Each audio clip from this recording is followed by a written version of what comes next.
Tonight, we enter a world erased from parchment and sealed in ash, where daughters of the Templars carried keys not of iron, but of silence. Their legacy still flickers, like hidden fire beneath centuries of dust. We begin in the middle of the night, where silence tells the truth. The Knights Templar are famous, their banners, their swords, their lost treasure. These stories fill books. But listen deeper. Beyond the noise is a second history, written in the margins and carried in the dark by steady hands. This story belongs to the women connected to the Templars, daughters, wives, sisters, widows, guardians in plain dress. They moved through cloisters and kitchens, markets and ports. They learned the routes, the passwords, the rhythms of bells. They kept ledgers no one was meant to see. They hid keys in hems and maps in needlework. They passed messages as recipes, hymns and prayers. When the order fell, they did not vanish. They shifted shape. They stored the memory in quiet rooms and simple rituals so it would last. Tonight, we walk old halls that still hold breath. We open sealed letters that smell of wax and smoke. We follow a thread through abbeys, farms, docks, and city courts. We will not force the past to speak. We will listen until it chooses to open. The aim is not proof for argument. The aim is presence, to rest with the lives behind the legend and to feel their calm strength. This is a sleep story. It moves slow and soft. The facts are simple and clear. The mood is steady. You will hear names, places, and small acts that carried great weight. You will sense how a hidden network can live under daylight, how love can protect knowledge, and how memory can outlast fire. Set down your burden. Breathe. Let the old keys turn in quiet locks. The doors ahead are patient and kind. The women are ready to be seen. A ledger rests on a wooden desk, its cover dark with oil and years of touch. The candle beside it gutters, sending shadows across ink that has long since faded. You lean closer, and there it is, line after line of names, each struck through in red.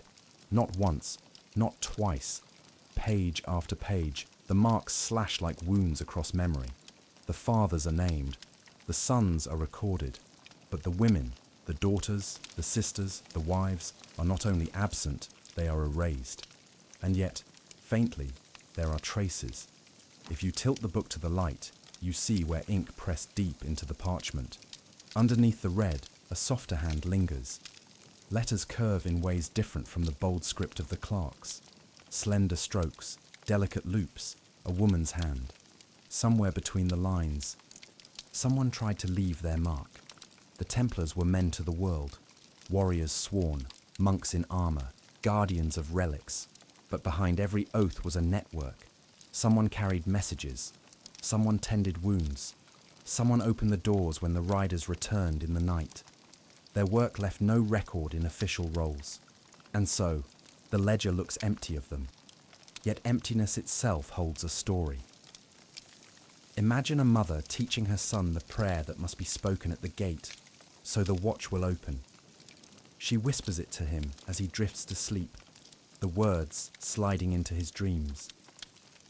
Imagine a daughter stitching the sigil of a city into her father's cloak hem, so he will never be lost in a strange market. Imagine a wife keeping the accounts in her head, because parchment could be seized. The red lines silence these lives, but silence does not erase presence, it only hides it. Even tonight, as you read, the candle flame lifts each curve of ink into the air, as though voices rise again, waiting for you to listen. In the monastery where this ledger lies, the night air smells of stone and old straw. You hear the faint shuffle of a novice sweeping the cloister walk.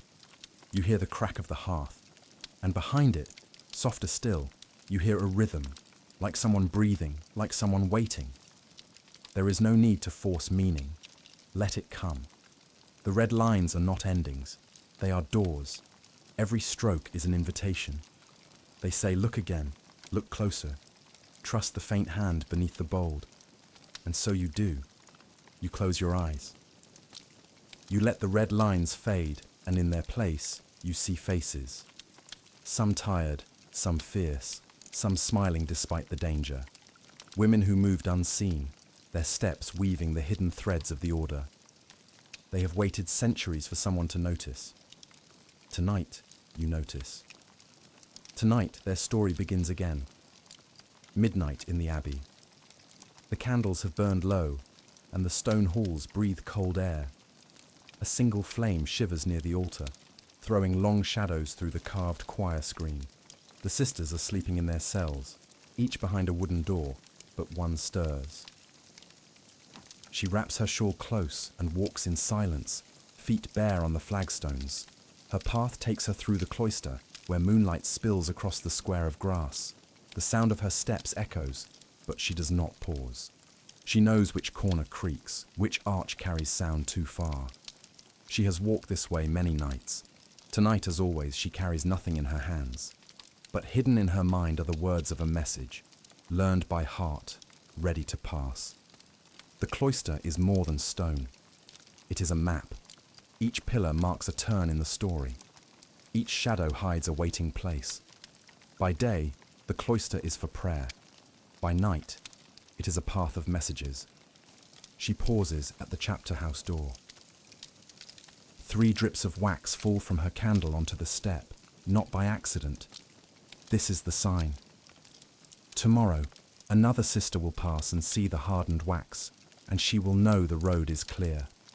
Further along, she kneels at a carving of the Virgin. Her lips move in prayer, but her eyes trace the folds of the robe.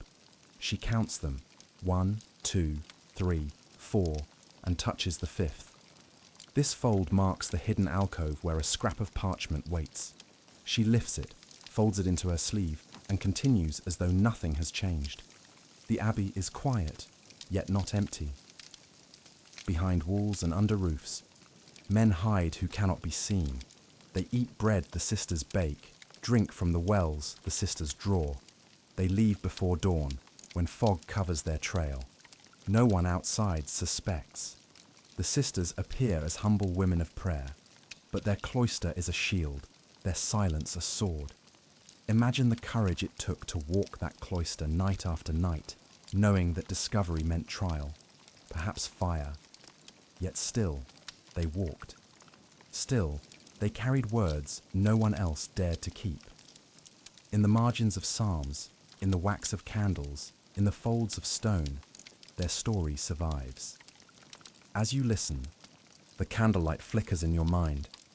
You see her shawl trail across the floor. You hear the faint sound of breath, the whisper of a sleeve. You walk with her. You feel the cool air of the cloister on your skin. You keep her silence, and in keeping it, you honor her memory. In a small chamber, above the noise of a city street, a girl sits with needle and thread. Her lamp burns steady, though her eyes are tired. She is sewing a cloak for her father, who rides with the Templars. To anyone else it looks plain, brown wool, strong seams. Nothing more. But each stitch carries more than thread. She has learned the roads from the women at market. Which villages welcome strangers, which bridges are guarded, which shrines offer bread to pilgrims who know the right blessing. She does not write these down, she cannot. Instead, she works them into the hem of the cloak, a red stitch for a safe well, a blue for a toll gate, a double knot for a turn in the road. To her father, this pattern is a guide. To anyone else, it is decoration. Her hands move quickly, but her thoughts move faster. She imagines him riding across hills, the cloak heavy on his shoulders, the hem brushing the horse's flank. He will glance down, see the thread, and remember her voice. Blue for bridge, red for water, not for turn. Her small map will keep him safe. The needle slips, pricks her finger. A drop of blood marks the cloth. She smiles faintly. Blood on the map, an unplanned sign, but perhaps the truest one. A reminder that she gives her life to this work, even in small drops. In the morning, she folds the cloak and lays it at the door. Her father takes it without question. He does not need to ask what lies in the hem. He knows. They have no need for words. Centuries later, the cloak is gone, the seamstress forgotten. But think of it. How many journeys, how many safe arrivals, how many narrow escapes depended on those quiet stitches. No one sang of her, no one wrote her name, yet her map lived in thread, guiding steps through the dark. As you picture her by the lamp, the thread flashing silver, the cloth warm on her lap, you feel the truth settle gently in you. History is more than battles and banners. It is hands at work in silence, creating paths through fabric, through memory, through time itself. The seamstress sets down her needle. The lamp burns low. She breathes a prayer, not for glory, but for safety. Then she sleeps, her work finished, her gift hidden in plain sight. The oven glows with a steady fire, its heat filling the small stone bakery. Outside, the street sleeps under the hush of midnight. But within, a woman works, hands deep in flour, shaping loaves that rise not only with yeast, but with secrets. She is the baker's wife, her life bound to the rhythm of dough and dawn. To the world, she is ordinary. To the hidden network of the Templars, she is a lifeline. On the table lies a strip of parchment, small enough to fold into a finger's width. Written on it, in tiny script, is the path of a safe crossing. The words are careful, shaped to resemble a prayer should any eyes pry too close. She lifts the parchment, brushes it with flour, and slides it into the soft heart of dough. Her fingers fold and turn, sealing the message within. No one who breaks the crust will know what waits inside. One loaf, then another, then a dozen. Some carry only bread, simple and warm. Others carry words, silent passengers hidden in the belly of the dough. By morning, these loaves will move across the city. A soldier will bite into one by the riverside. A merchant will carry another tucked under his arm. A child will fetch a loaf for her supper, not knowing that within it lies a map to a safe haven for her kin. The baker's wife wipes her hands and leans against the table. Her hair is damp with sweat. The night air cools her face. She listens, always listens, for the sound of boots at the door. The danger is constant. A raid could come at any hour. But still, she bakes. Still, she hides words in bread. Her husband knows, though he never speaks of it. He turns the oven stones, tends the fire, and whistles softly as though nothing has weight. He knows which customers take the marked loaves. He knows who asks for the ones with a special fold in the crust. They play their roles like any husband and wife, but in their silence there is a pact. Bread is life. Bread is trust. Bread is a vessel. Each morning when the baskets leave the shop, the city seems unchanged. But under the crust, the network grows. It spreads from oven to oven, from loaf to loaf, like yeast through dough. The baker's wife smiles faintly, knowing that her small act ripples far beyond her street. And tonight, as you imagine the loaves cooling on the table, their crusts cracking gently, you sense the warmth of her courage. You picture her hands folding dough, her eyes glancing at the door, her breath steady as the secret slips into hiding. She is not sung in stories. Her name does not stand in ledgers, but her bread carried messages across walls of stone and seas of silence. Close your eyes and feel the weight of a loaf in your hands, warm from the oven. Know that within it lies not only sustenance, but a truth passed quietly from one heart to another, a truth that waits to be broken open when the time is right. At dawn, the bells begin.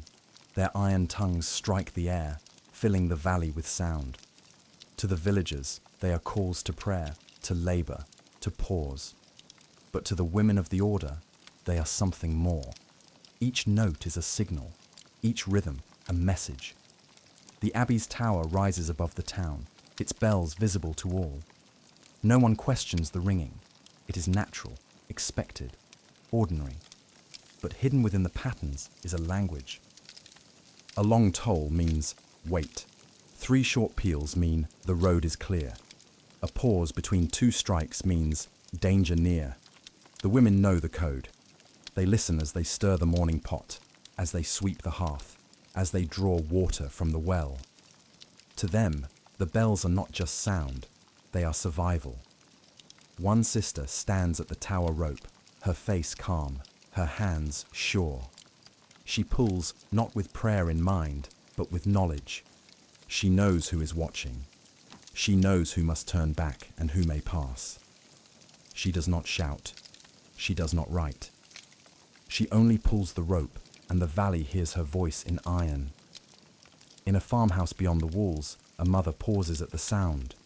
She counts the strikes, nods, and sends her son with a message tucked in his boot.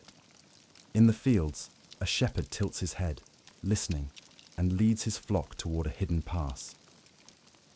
In the town square, a weaver ties a knot in her thread, signaling that the message has been received. The bell code spreads without paper, without ink. It lives in ears and memory. It carries through fog, through rain, through the noise of carts and markets. It belongs to the women who shaped it, who trusted sound when sight and word failed. Imagine living in such a world, where every tone of the bell might alter the path of a life. Imagine leaning on your broom, hearing the pause between tolls, and knowing it means hide. Imagine walking in the street and seeing a man turn his head to the tower, unaware that the message is not for him, but for you. The bells still ring today, though their code is lost to most. They mark hours, festivals, funerals. But if you listen closely, you might hear the echo of older meanings hidden in the rhythm. You might hear the silent language of courage passed down in sound and air. And tonight, as you drift in thought, the bell tolls softly in your memory. Its voice is steady. It speaks of safety, of warning, of hidden strength. It reminds you that not all messages need words, and not all truths live on parchment. Some live in sound, in rhythm, in the space between strikes. In the courtyard of a small house, a wall stands white with fresh lime. To the passer-by, it is ordinary, a simple repair. But hidden under that pale coat rests a secret. A key, pressed into stone, sealed away. The woman who placed it there works quietly, her fingers quick with mortar and trowel. She hums as she smooths the surface, as though she is only patching a crack. But she knows what lies beneath. That key opens a cellar 2 streets away. In that cellar are documents, maps, names, letters that could destroy lives if discovered. The key must never fall into the wrong hands. So she hides it in the wall, trusting that one day the right person will return for it. She wipes her brow, sets down the trowel, and steps back. To anyone else, the wall is clean, fresh, unremarkable. To her, it is a vault, a promise. Days pass, the wall ages, rain darkens it, sun cracks it. The memory of the key fades from all but her.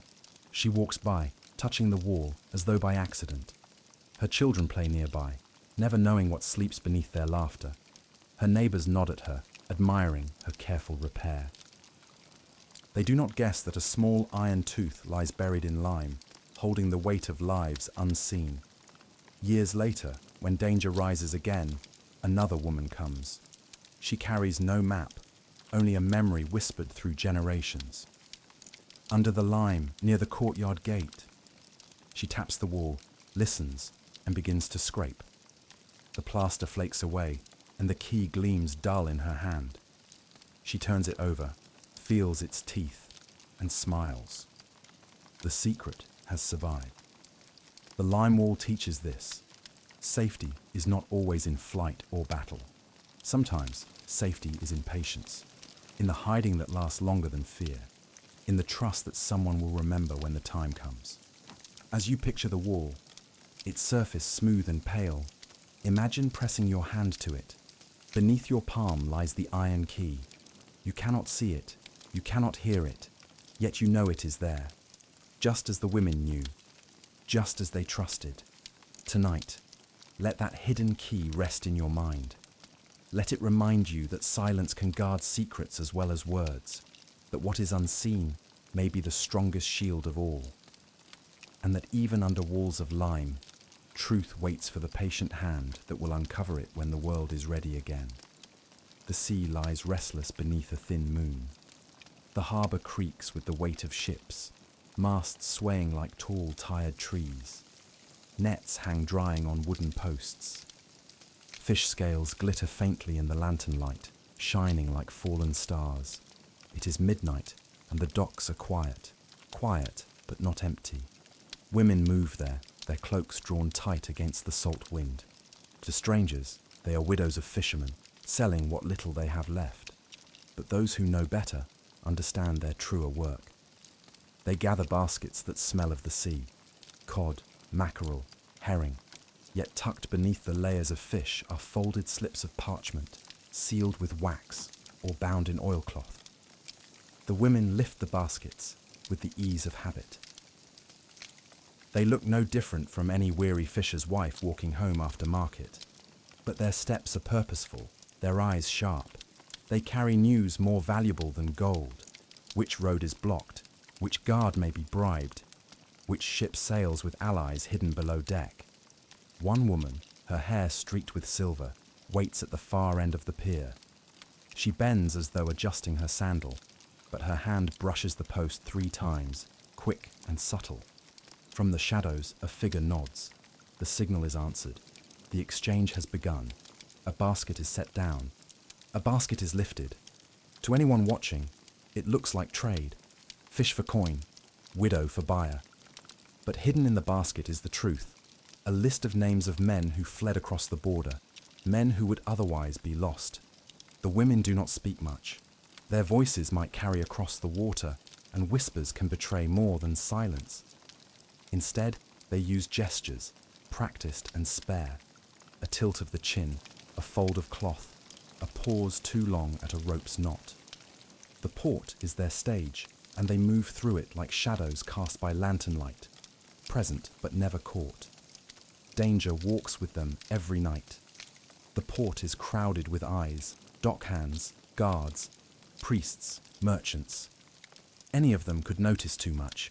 Any of them could report what they see. Yet the women continue, each night, each tide. They know the sea itself is their cover. Ships come and go, baskets change hands, cargo disappears. In the noise of trade, their quiet work passes unseen. Think of the courage it takes to walk the docks, knowing that one wrong glance could mean the pyre. Think of the strength it takes to hold a basket heavy, not only with fish, but with lives. And yet, they walked. They carried. They kept the network alive. Imagine standing there with them, the salt sting on your lips, the boards creaking underfoot. Imagine lifting a basket, feeling the hidden weight of the folded paper pressed against the fish. Imagine slipping into the night streets, carrying the hope of men whose names might vanish, if not for you. The port is still there, long after the women have gone. The sea still sighs against the stones. The gulls still cry in the morning. And somewhere in the water's rhythm, you might hear the echo of their footsteps, the quiet courage of widows who carried more than fish through the shadows of the night. The scriptorium smells of ink and wax. Rows of desks stretch under the high windows, where light falls like thin blades across parchment. Monks bend over their work, copying line after line of psalms and gospels. The scratching of quills fills the air, broken only by the turning of a page or the clearing of a throat. But look closely, and you will see something more. A young woman, her veil drawn low, sits at the far table. She appears to be a simple copyist, hired to prepare clean manuscripts. Her quill moves with steady grace, the words of the psalm flowing across the page. But in the margins, where space lies unused, she writes something else. Names, dates, roots. Her letters are small, almost invisible. They look like flourishes, like idle marks of decoration. But to those who know, they are a code. The church may erase, may forbid, may burn. But the margins escape notice. Who studies the space beyond the psalm? Who questions a small curl in a corner? There, she saves what others would destroy. The names of women who hid the riders.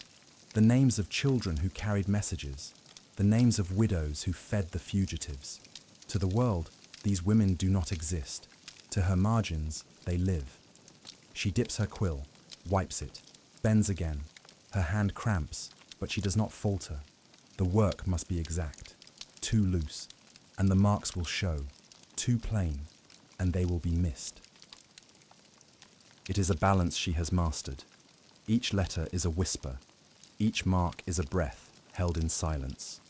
When the abbot passes, he glances at her work and nods. A fine hand, he thinks, a neat scribe. He sees the psalm, not the names. He hears the scratching, not the truth. She lowers her eyes, hides her calm satisfaction. He has seen nothing. Years later, the manuscripts remain, their psalms intact, their margins overlooked. But to the careful eye, the hidden script still glimmers. It speaks across centuries, a quiet voice saying, "We were here, we lived, we mattered." Imagine turning one of those pages. At first, you see only scripture, neat and sure. But then, in the corner of your vision, you catch it. A tiny curve, a name disguised as ornament. You lean closer, heart quickening. You realize you are not alone in the reading. Someone centuries before reached through the margins to meet you. The scriptorium is silent now, its desks long abandoned. But the margins whisper still. The ink, though faded, has not died. It breathes under the parchment, waiting for eyes that will honor it. Tonight, as you close your own eyes, imagine those hidden names written softly in the space where no one thought to look. And know that silence is never empty. It is full of voices waiting to be found. The stable smells of hay and leather, horses shifting in their stalls. Lantern light glows on the wood, soft and golden. A girl, not yet grown to woman, moves among the animals with practiced ease. She is the groom's daughter, her life woven into the rhythm of hooves and harness. To the men, she is invisible, just another child tending the straw. But she knows more than most. She knows the trails that vanish into woods. She knows which meadows are watched and which lie safe in shadow. When the riders return under night's cloak, she is there to guide them. Her father pretends not to see, busying himself with tack and feed. But she steps lightly, silent as a fox, and leads the horses out through the back gate. Her hand strokes a neck, calms a snort. She whispers to the beasts, guiding them into the dark. The riders trust her. They do not ask questions. They follow where she leads. Across the fields, past the hedgerows, into the hollows where no guard dares linger. She knows the signs of watchfires. She knows when a cough in the night is not sickness but warning. She knows how to read the stars, though no one taught her. Her hair whips in the wind as she runs beside the horses, barefoot on the earth. Her breath comes fast, but her steps never falter. She is small, yet she carries the weight of many lives. For if she leads them true, they will live. If she falters, they will not. At dawn, she returns, her cloak damp with dew. She slips back into the stable, curls up on a heap of hay, and sleeps as though she had never left. By the time the sun rises, she is only the groom's daughter again, ordinary and unseen. Years pass, the riders change, some never return, but she remains, guiding, silent, sure. Her knowledge grows deeper with each season. She learns the language of crows, the pattern of streams, the scent of smoke on distant air.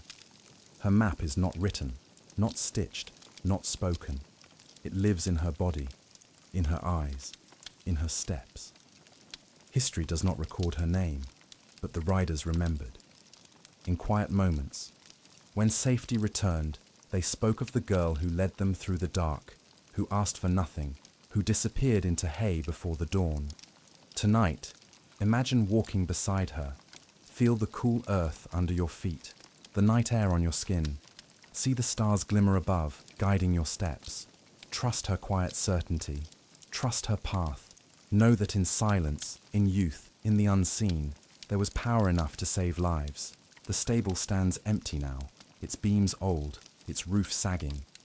But if you listen, if you breathe in the scent of hay and wood, you might hear her footsteps still, light and sure, leading through the fields.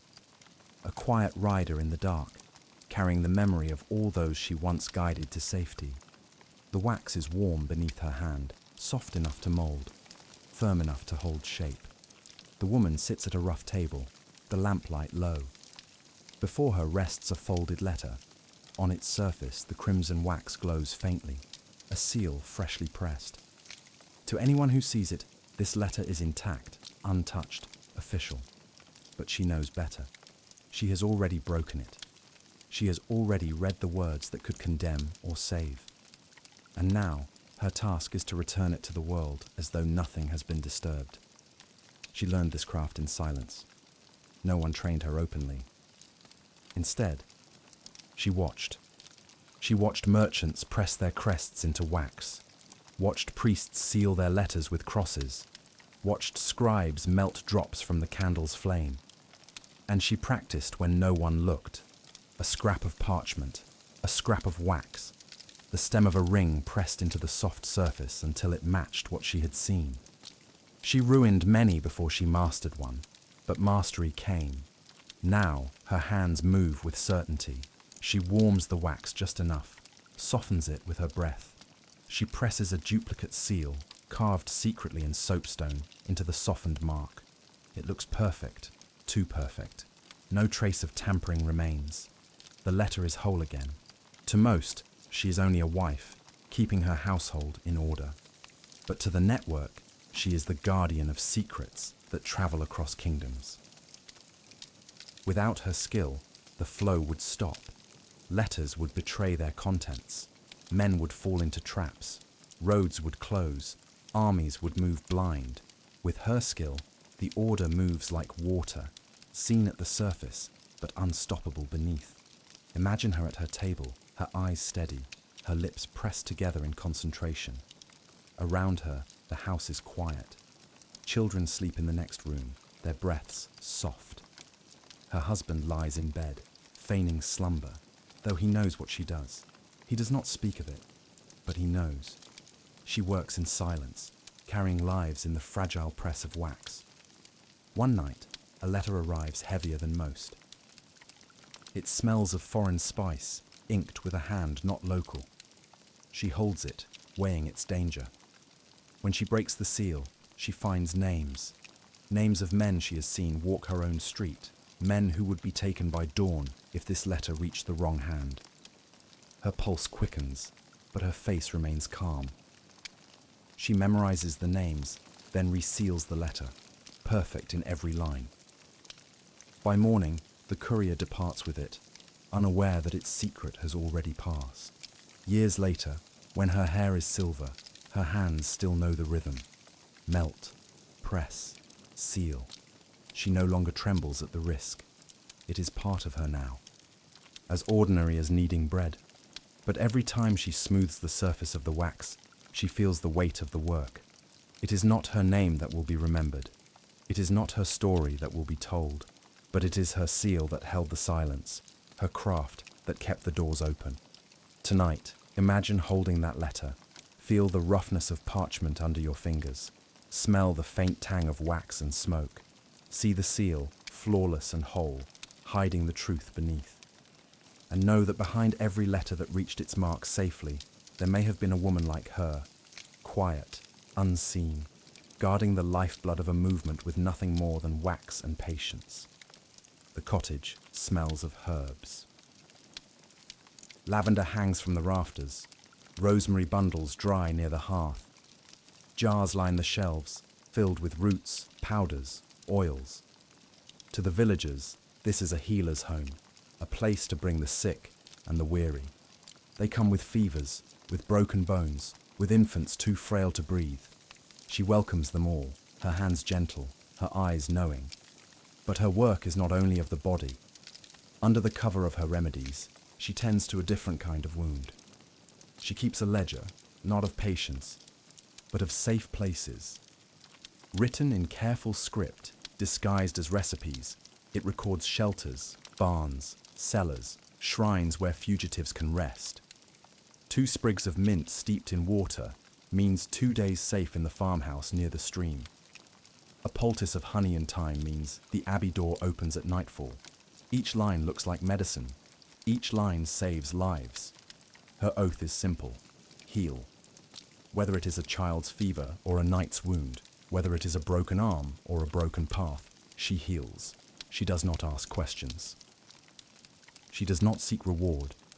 She tends the hurt, the weary, the hunted. Her tools are herbs, her knowledge ancient, her oath unshakable.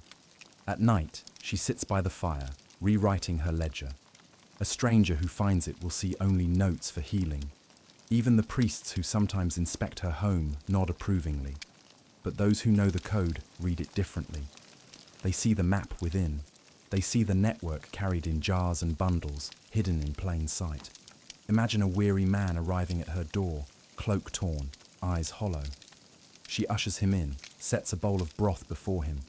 She binds his cuts with cloth dipped in comfrey. But as she works, she whispers a recipe in his ear. 1 spoon of sage in the morning. He nods, understanding. It means, walk 1 mile at dawn, and a guide will meet you at the river. Her neighbours see a healer, nothing more. But her hands, her words, her jars, all are part of a greater oath. To mend what is broken, to shield what is hunted, to keep alive the thread that others would cut. In time, her ledger grows thick with recipes, each one a disguise, each one a promise. When she dies, her daughters take it, adding their own herbs, their own codes. The oath passes on, unbroken. Tonight, picture her cottage, the firelight soft on the jars, the air heavy with the scent of rosemary and thyme. Picture her hands, strong and steady, tending both body and soul, and know that her oath still echoes, carried by women who heal not only with herbs, but with courage. The church is cold, its stone walls holding the chill of winter. The faithful line up, heads bowed, waiting to receive the mark of ash upon their foreheads. One by one they step forward, the priest pressing the black cross upon their skin. Remember you are dust, and to dust you shall return. The words echo in the vaulted space. But within the line, something else moves. Among the women, there are those who use this ritual for more than devotion. They whisper as they wait, their words hidden in the shuffle of feet, in the coughs and prayers of the crowd. Each phrase carries meaning beyond what is spoken. The winter has been long means the roads are not safe. The lambing comes early means supplies are scarce. The confessional becomes a shield, the liturgy a cover. One woman, her veil low, steps into the confessional.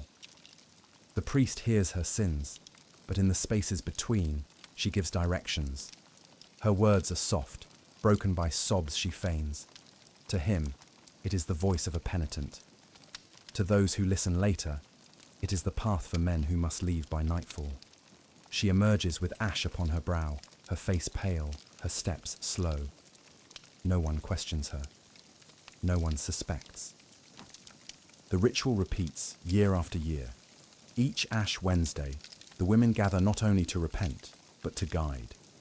The marks on their foreheads hide more than dust.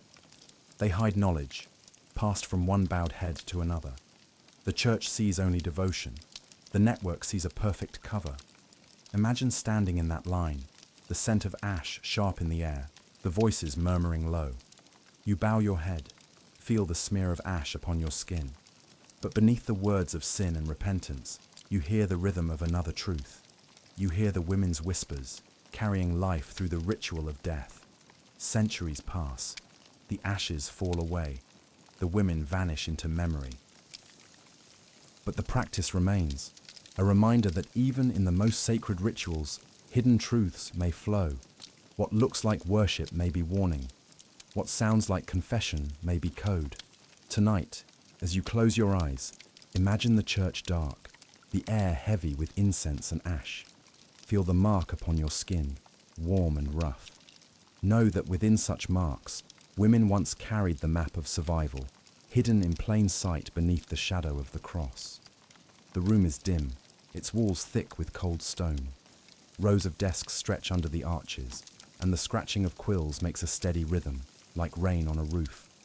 Candles burn low, their wax dripping in long threads down iron holders. At the far end of the chamber, a single lantern burns brighter than the rest, its flame steady, its glass polished. To the monks, this lantern is only a tool to guide a copyist at night. But to her, the young woman bent low over her page, it is a shield and a signal both. She copies with care, line after line of sacred text, her hand steady, her letters even. She does what is asked of her, so that no one suspects. But in the glow of her lantern, hidden beneath the words of psalms and prayers, she writes something more. In the spacing of notes, in the marks between lines of chant, she codes a map. Each hymn carries not only melody, but direction. To those who sing it, the music is holy. To those who know, the music is a road. The lantern burns steady as she works. When danger rises, she tilts its flame slightly to the left, letting the glow fall across the scriptorium wall. To the others, it is nothing. To the sister across the room, it is everything. The tilt means the way is blocked. A straight flame means the way is open. A brief snuffing means move tonight. The men see only light. The women read in flame. Her heart beats in her ears as she works, but her hand does not tremble. She dips the quill, lifts it, places each mark with care. She hums softly, almost inaudibly, the chant she is disguising. She hums not for music, but for memory, so that those who hear it later will know where to walk, when to turn, whom to trust. Sometimes, when she lifts her eyes, she sees the abbot pacing at the far end, his shadow long against the wall. He does not notice her lantern. He does not hear the shift in her humming. He thinks her nothing more than a quiet copyist, lost in her work. That is her power, to be unseen. Years pass, and her chants travel farther than she dreamed. Pilgrims sing them in the countryside. Priests chant them at altars, and hidden within their melodies are the maps of roads, shrines, rivers, and barns that once kept fugitives alive. The lantern that burned beside her is gone, but the echoes of her coded music remain. Imagine the glow of her lantern as you sit in the dim room. Imagine her hand moving, the scratch of quill steady and sure. Imagine the music flowing quietly beneath her breath, its notes carrying more than devotion, and know that what was sung as praise was also sung as path, that what was copied as scripture was also copied as survival. Close your eyes and let the glow of her lantern guide you too. It burns still, not on a desk, but in memory. Its light reaching across centuries to remind you that even the smallest flame can hide a map for those who need it. The market bustles with noise and colour. Stalls line the square, their awnings striped in faded cloth. Merchants shout prices. Children weave through the crowd. Dogs bark at scraps.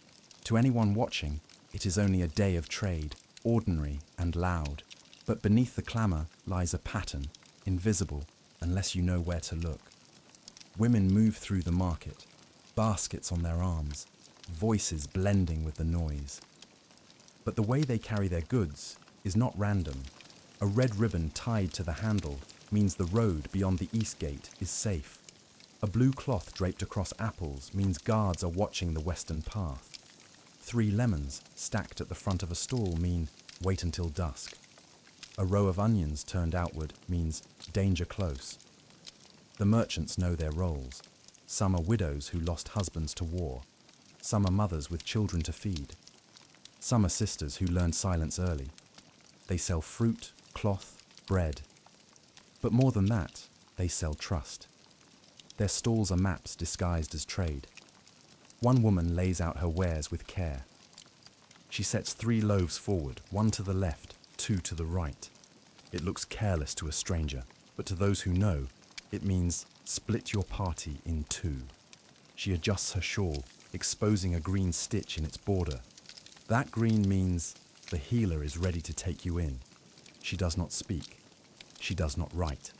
Her stall speaks for her. The market swells with laughter and calls. A boy juggles oranges. A dog chases chickens. No one suspects that the pattern of baskets, the tilt of a shawl, the row of beans is more than trade. But those who must know, know.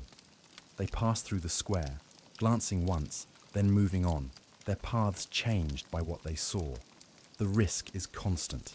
A guard might linger too long. A priest might notice too much. A stranger might ask why her ribbons are always tied in certain colours. But she smiles, shrugs, and says it is her habit. She plays her part, and the square remains ordinary. Imagine walking through that market, the air thick with spice, the clatter of pots, the cry of sellers. Imagine glancing at a stall and seeing the signal meant only for you. Imagine knowing that your path depends on 3 lemons, a folded shawl, a basket turned to the left. Imagine the relief that floods you, knowing you are seen, guided, protected. The market closes at dusk. Stalls are folded, goods packed away, ribbons untied, baskets emptied. By nightfall, the square looks empty, quiet, unremarkable. But the signals remain in memory. They guided lives. They kept the network alive. They turned trade into truth, commerce into code. Tonight, when you close your eyes, picture that market square.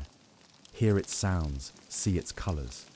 And remember that beneath the noise of life, patterns exist. That safety can be hidden in the turn of a basket, in the tilt of a shawl, in the choice of a ribbon. The room smells of ink and damp parchment. A candle burns low, casting light across a heavy ledger. The woman sits before it, her face calm, her back straight. She dips her quill, writes carefully in a hand steady from years of practice. To anyone who sees the book, it is only a record of debts and payments, a widow's ledger, tracking coin owed and coin given. But beneath its numbers, another story lives. She records not only silver and grain, but lives. The men who came in the night and left before dawn, the children hidden in barns, the supplies passed hand to hand. She writes them as transactions. 1 sack of flour to Brother James.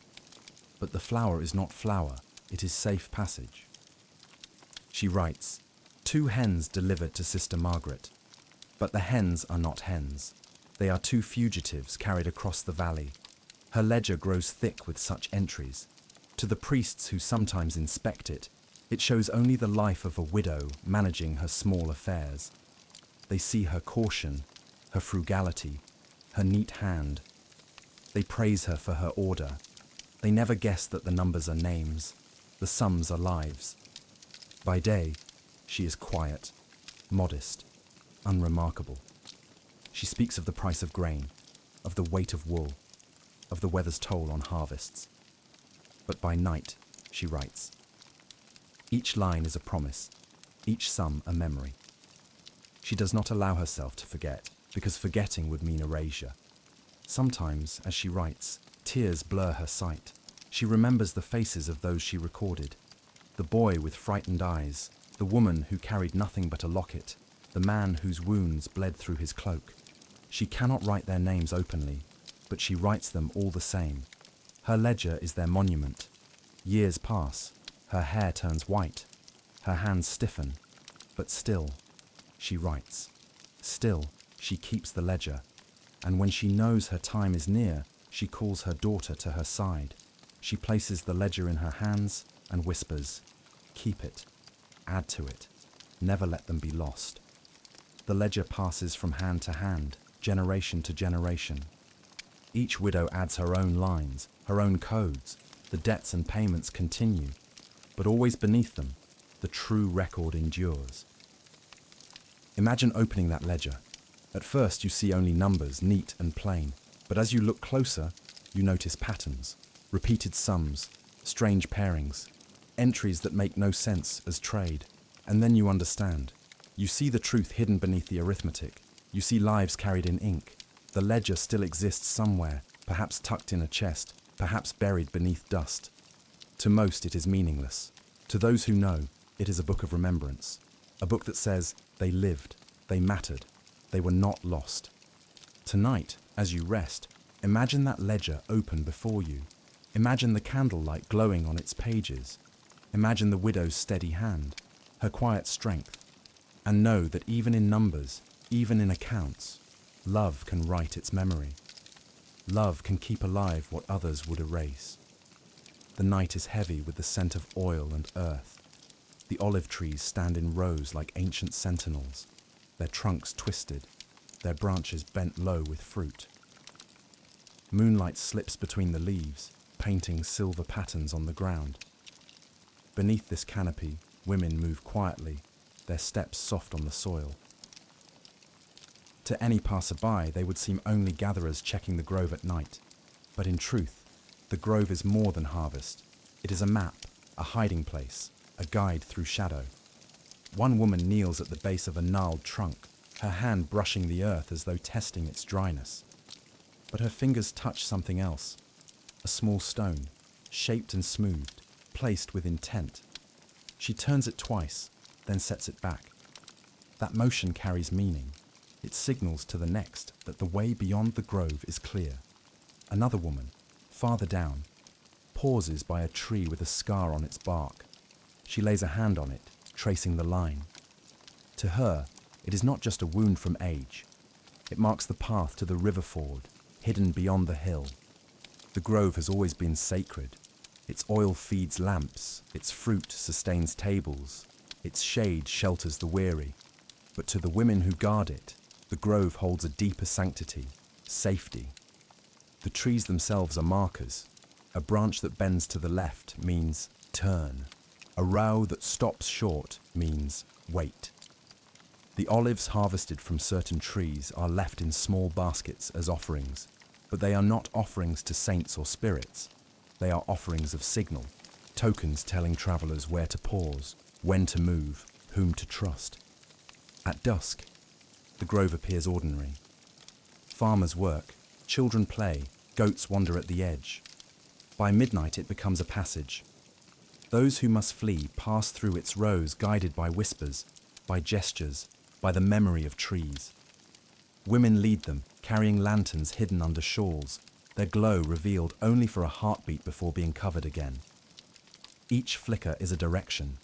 Each pause is a command. One night, a rider comes, his horse lathered, his face shadowed with fear. He has ridden hard to escape those who chase him. He expects only to hide among the trees until dawn. But the women appear from the shadows, silent, steady. They lead him through the grove, turning at trees he would have thought no different from the rest. They guide him to the river, to a ford unseen. By dawn, he is across, safe in the hills. He looks back only once, to see the women disappear among the trees as though they were part of the grove itself. Generations pass, and the grove grows older. Some trees fall, new ones sprout. But the memory remains. Mothers teach daughters which branches bend, which trunks mark the turn. Children play games, counting rows, not knowing they are learning the map that once saved lives. Imagine walking in that grove now, the air thick with the scent of olives, the ground cool beneath your feet. Imagine touching a trunk, its bark rough under your palm, and knowing that this tree once carried a message, once pointed the way. Imagine the silence of the night broken only by the whisper of leaves, the rustle of cloth, the steady breath of women who walked there with courage. The grove still stands, perhaps somewhere far away, its secrets hidden in plain sight. To those who see only trees, it is nothing more than land. To those who know, it is a scripture written in bark and branch. Tonight, as you close your eyes, imagine yourself among those trees. Feel their age, their strength, their watchfulness. Know that they carry not only fruit, but memory. Memory that speaks through silence, through gesture, through roots that have stood for centuries, guarding the path of those who once trusted them in the dark. Water rushes over stones, a constant voice in the night. The mill stands near the bend of the stream, its wheel turning slowly, creaking with age. By day, the mill is noisy with grain sacks and carts, children running along the banks, men hauling flour to market. But at night, when the wheel turns in silence and the village sleeps, the mill stream carries something more than water. It carries words. A girl stands on the bank, her skirts damp with spray.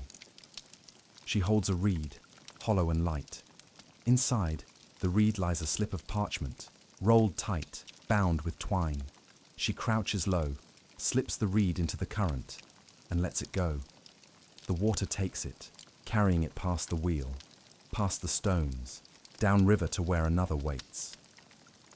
The message is short, a road, a warning, a time. Written small so the reed can hold it, written in hand, quick but careful. It will reach the next by morning, drifting quietly through the night, unseen, unguarded. Who would suspect the stream? Who would search its waters for words? The girl watches the reed disappear into the dark. She listens to the rush of water, the creak of the wheel. She knows the stream will deliver. It always does. Her family has done this for years, passing messages in reeds, trusting the water to carry what cannot be carried by hand. The current is faithful. It moves without question, without fear, without pause. Farther down, another woman waits. She crouches by the bank, eyes scanning the water.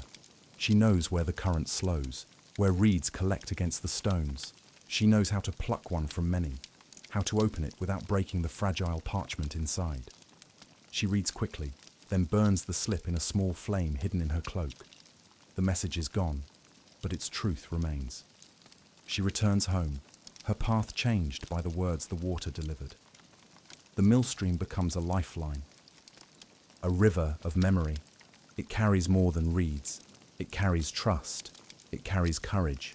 It carries the knowledge that even in silence, messages can move, unseen by those who seek to stop them. Imagine standing by that stream, the moonlight rippling on the water, the wheel creaking slow and heavy. Imagine placing a reed in its current, watching it spin, drift, vanish. Imagine the relief that comes with knowing the stream will carry your secret farther than you could go alone. The mill still stands somewhere, perhaps crumbling, perhaps gone. But the stream still runs, as streams always do, tireless, constant.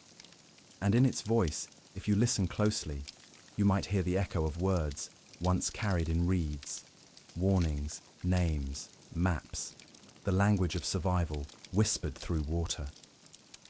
Tonight, as you drift towards sleep, imagine that sound, the steady rush of the mill stream, the soft creak of the wheel, the faint splash of a reed carried into the dark. Let it remind you that even the simplest things, the flow of water, the hollow of a reed, can hold truths powerful enough to outlast fear, to guide lives, to carry memory across centuries. The convent is silent. Candlelight flickers through narrow windows, casting thin shadows on the stone floor. The novices sleep in their narrow cells, their breaths soft, their dreams untroubled. But one lies awake. Her hands clutch her rosary, her lips moving in prayer. She is young, barely more than a girl, her veil new, her vows not yet spoken. But tonight, she makes a vow all her own.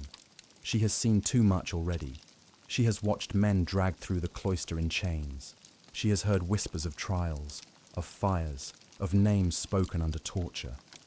She has felt the fear ripple through the sisters as they gather for prayer. And she has decided quietly that she will not break. No matter what is asked of her, no matter what fear demands, she will keep the silence. She will be a shield for those whose names cannot be spoken. Her vow is not written in parchment. It is not sealed with wax. It is spoken only in her heart, in the stillness of her cell. I will not betray. The words are simple, but they carry weight enough to shape a life. By day, she moves like any novice, obedient, quiet, learning her prayers, sweeping floors, tending candles. By night, she remembers her vow. She teaches herself how to lock her mind against fear. She whispers names to herself, then erases them from her lips, holding them only in thought. She trains her memory to carry maps, to carry lists, to carry truths no parchment must hold. One evening, she is called before an inquisitor. He asks questions gently at first, then with sharper edge. He seeks names, places, signs. She bows her head, whispers prayers, answers nothing. He presses harder. Her heart pounds, but her vow holds. She speaks only of scripture, of silence, of faith. He grows impatient, calls her foolish, dismisses her as useless. She returns to her cell, her vow unbroken. Time passes. She becomes a woman, her youth fading, her silence deepening. She never marries, never leaves the convent. To the world, she is nothing more than a quiet nun, forgotten in her cloister. But to those who know, she is more. She is the one who never spoke, the one who carried secrets in her heart until her last breath. Imagine her in her cell, the candle low, the rosary warm in her hands. Imagine her lips moving in prayer, but beneath the prayer, the vow, I will not betray. Imagine her eyes steady, even when fear pressed close. Her vow is not remembered in books. No one carved it in stone, but it lives in silence. It lives in the survival of those she never named. It lives in the paths that remained open because she kept her mouth closed. Tonight, as you breathe, imagine her vow resting in your own chest. Simple words, quiet strength. No matter what comes, no matter what fear demands, you will not break. You will keep what must be kept. You will hold silence as shield, memory as trust. Her vow becomes yours, passed through centuries, unbroken still. The hall is dim, its walls blackened by soot from torches that burn unevenly. Heavy chairs scrape against the stone as men in robes gather, their faces lined with shadow. In the center, a single table stands. Upon it rests a tall candle, its flame wavering with every draught. The wax drips slowly, marking time more faithfully than any bell. Around the table sit inquisitors, scribes, watchers. At the edge of the hall, a woman kneels. She bows her head, her hands bound in rope. To them, she is only a servant, perhaps a sister from a convent, perhaps a wife of no account. They think she knows little, but they also suspect she has seen much. They ask questions about riders in the night, about letters in bread, about the marks in market stalls. She listens in silence, her breath even. When she answers, it is with words of faith, not names. But while their voices rise and fall, her eyes are fixed on the candle. She watches each drip of wax slide down the tall column. She has been told what to look for. When the wax touches the third notch carved into the side, she will speak the line that signals she has delivered what was asked of her. It is not to them that she speaks. It is to the others who wait beyond the door, listening, ready to move when they hear her words. The candle becomes her ally. Its drips are her clock. She times her silence to its rhythm, letting them think she is slow, confused, weary. In truth, she is exact. Every pause, every hesitation, every soft murmur is measured. The inquisitors think they control the room. They do not see that the candle, simple and ordinary, has already given her control. Hours pass. The wax burns lower. Their questions sharpen. Their patience thins. One slams his hand upon the table, demanding names. She lifts her head just enough, lets her eyes meet his, and speaks a verse from scripture. They hear piety. She knows what the others beyond the wall will hear. Move now. By the time the inquisitors press harder, the ones she protects are already gone. At last, they dismiss her. A scribe shakes his head, muttering that she is too simple to know anything. The men return to their muttered arguments, their ink, their parchments. They do not realize that in their hall, under their watch, A woman has carried out a message as cleanly as ink on vellum. She returns to her cell, her wrists sore, her body tired, but her heart is steady. She has kept the silence, and in her silence, she has spoken louder than any confession could. The candle drips its last, pooling wax at its base. Its flame gutters out, leaving only smoke, but the message has already flown, carried by its measure of time. Imagine sitting in that hall, the air heavy with ash, the men's voices sharp. Imagine seeing the woman, bound, her eyes steady on the flame. Imagine knowing that each drip of wax, each breath she takes, carries more weight than the words of the men who sit in judgment. Tonight, as you rest, picture that candle flame. See it flicker, steady, burn low. Know that even in rooms of fear, even under the weight of ropes, women kept the rhythm, held the silence, spoke through wax and flame.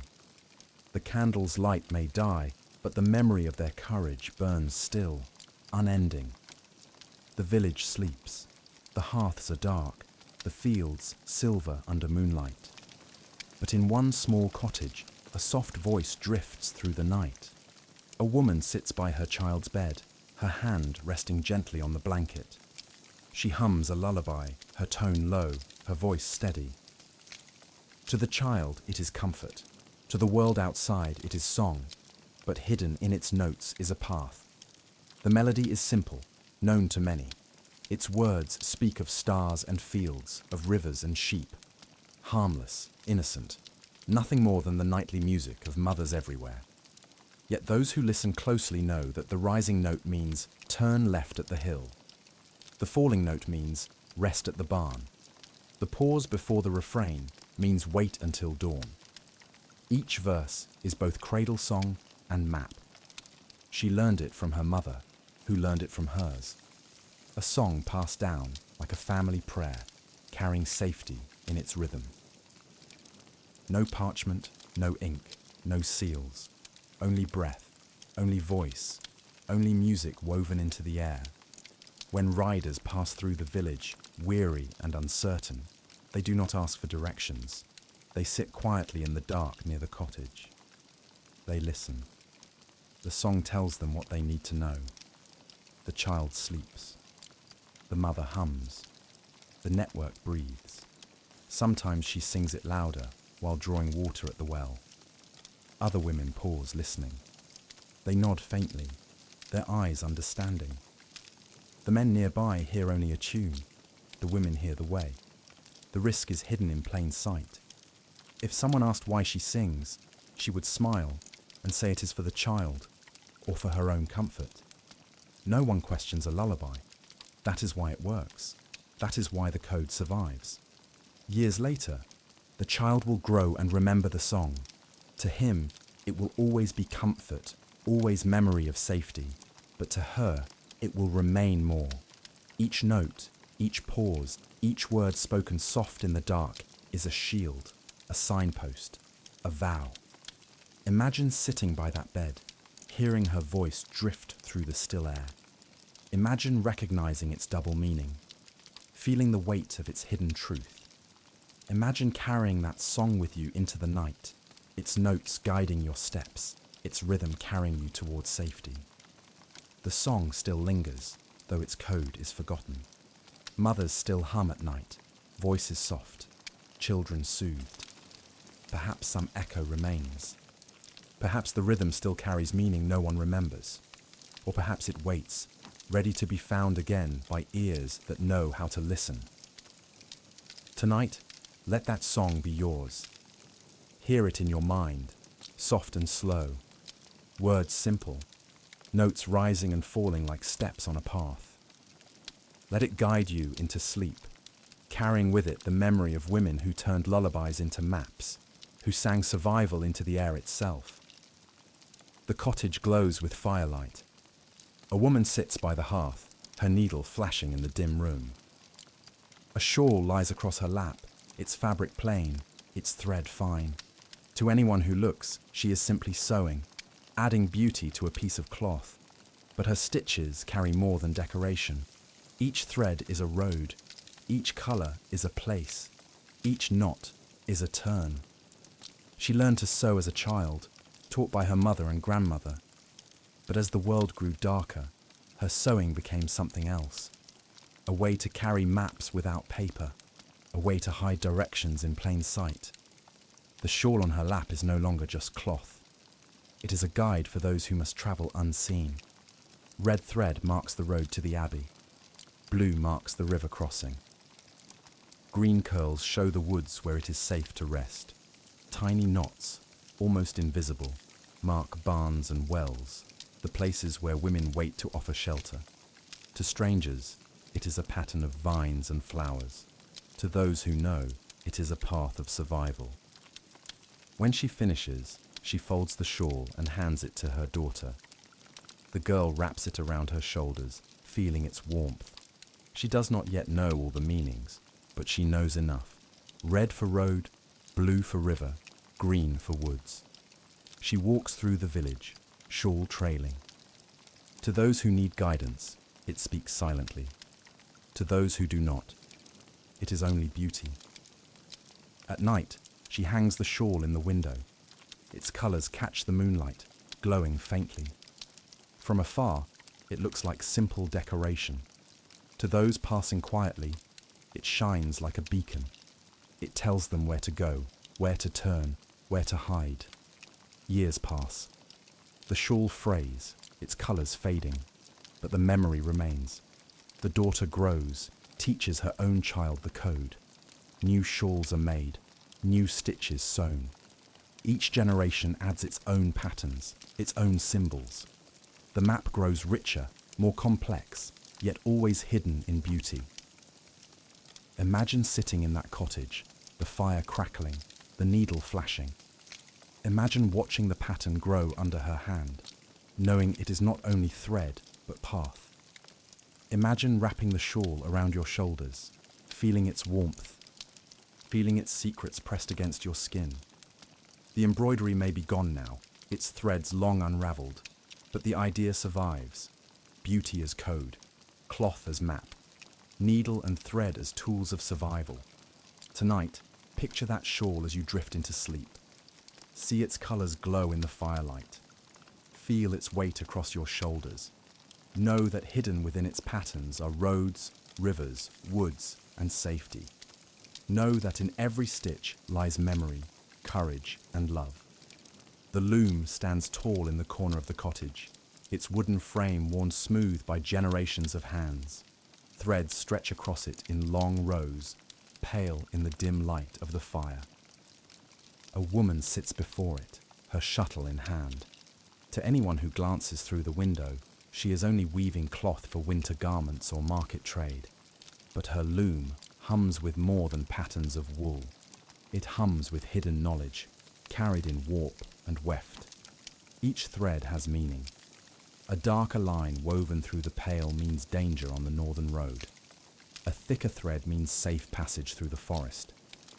A shift in colour, subtle but deliberate, marks a barn where food waits for the weary. The women who learned this language from their mothers see it instantly. To others, it is only stripes and shapes, beautiful but ordinary. She works slowly, with patience. The shuttle passes through, the beater falls, the cloth grows. Line by line, her message builds. She hums as she weaves, a song her grandmother sang, its rhythm matching the sway of her hands. Each pass of the shuttle carries more than wool. It carries survival. When the cloth is done, she cuts it free and folds it neatly. She sells it in the market, where another woman buys it with calm eyes. She does not haggle, does not question. She takes it home, unrolls it, and reads it like a map. Her family will follow the signs hidden in the weave. They will know which roads are safe, which to avoid. They will know when to wait, when to move, when to trust. The loom becomes a silent messenger. It never speaks, never writes, but always carries truth. The cloth it makes warms bodies, but it also warms hope. It keeps the network alive without a single word. Imagine sitting at that loom, the wood creaking, the threads taut under your fingers. Imagine the steady rhythm, the soft thud of the beater, the gentle pull of the shuttle. Imagine knowing that every choice of thread is not only art, but code, that the cloth you weave may save lives long after it leaves your hands. The loom still stands somewhere, perhaps broken, perhaps silent, but its memory remains. It tells us that beauty can carry truth, that the simplest tools can become vessels of survival. Tonight, as you rest, picture those threads stretching long, the shuttle passing, the cloth growing. Let it remind you that even in silence, even in simplicity, courage weaves its own patterns across time. The garden lies behind high walls, its gate locked, its paths hidden from the street. By day, it grows herbs for healing, vegetables for the table, flowers for the altar. By night, it becomes something else. Under the silver wash of moonlight, it turns into a sanctuary. A woman kneels in the soil, her hands dark with earth. She pulls weeds by habit, but her eyes glance often at the gate. She knows who will come tonight. They will arrive quietly, cloaks pulled low, footsteps hushed. They will knock once, twice, then pause. She will open, her face calm, her body steady, as though she has done this countless times before. They enter, and she leads them not to the house, but deeper into the garden. She knows its paths like her own breath. She guides them past the lavender, whose scent hides their trail, past the roses whose thorns guard the wall, past the bean trellis that blocks the view from the street. At the far end, under the heavy branches of a fig tree, lies a small shed. Inside, a blanket, bread, and water wait. It is not much, but it is enough for one night of rest. The fugitives eat in silence, their faces lined with exhaustion. She tends to their wounds with herbs plucked fresh. She does not ask names. She does not want them. What she offers is not identity, but shelter. The soil itself seems to hold their secrets, swallowing sound, cloaking them in the scent of thyme and mint. When dawn comes, they leave by another gate, hidden by vines. She watches them go, then returns to her plants. She pulls weeds, waters roots, hums softly. To her neighbors, she is only a gardener. To the order, she is a keeper of paths. Her garden grows more than food and flowers. It grows safety. It grows trust. Each bed, each row, each plant has meaning. The rosemary by the wall means danger near. The violets blooming early mean all is clear. The fig tree marks the place of rest. To those who know, the garden is a map. To those who do not, it is only beauty. Years pass. The shed falls. The fig tree grows tall. The herbs spread. The woman ages, her hands gnarled, her back bent. But still she tends the soil. Still she opens the gate. Still she hides the weary in the green shadows. Imagine walking into that garden at night. The air damp, the scent of earth rich and heavy. Imagine following her through rows of lavender, feeling the cool leaves brush your arms. Imagine sitting beneath the fig tree, bread in your hands, fear eased by the safety of soil and silence. The garden may be gone now, paved over or forgotten. But somewhere, in every garden, the memory lingers. A space of safety, of quiet, of shelter. Tonight, as you drift toward rest, picture that midnight garden. Let its soil be your bed, its branches your shield, its silence your protection. Know that women once tended more than plants. They tended hope, hidden beneath leaves and roots, growing quietly through the night. The wall runs along the edge of the abbey, its stones stacked heavy and high. By day, it looks impenetrable, a barrier of grey against the fields. But at night, when the moon is low and the air is still, one stone loosens. One stone opens. A woman approaches, her cloak drawn tight. She carries nothing visible, her hands empty, but hidden beneath her shawl is a folded slip of parchment. She reaches the wall, runs her hand along the stones, until she finds the one she seeks. Her fingers press the edges. With a slight pull, it shifts. Behind it is a hollow, carved years ago. She slides the parchment inside, then replaces the stone. To anyone passing, the wall is whole. To those who know, it is a messenger. The stone has hidden many such slips, names of safe houses, warnings of raids, directions to fords and bridges, each one placed by a woman, each one retrieved by another. No one speaks of it, no one marks it. The wall keeps its silence, holding memory within its weight. The work is dangerous. If anyone saw her shift the stone, if anyone guessed its purpose, the punishment would be swift.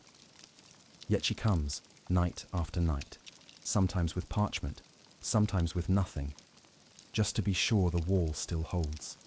Her courage is quiet, her steps steady. She trusts the wall as though it were a friend. Over time, the hollow fills not only with parchment, but with tokens. A bead from a rosary, a piece of cloth, a small coin marked with a cross. Each left as a sign, each carrying meaning for those who come after. The wall becomes more than stone.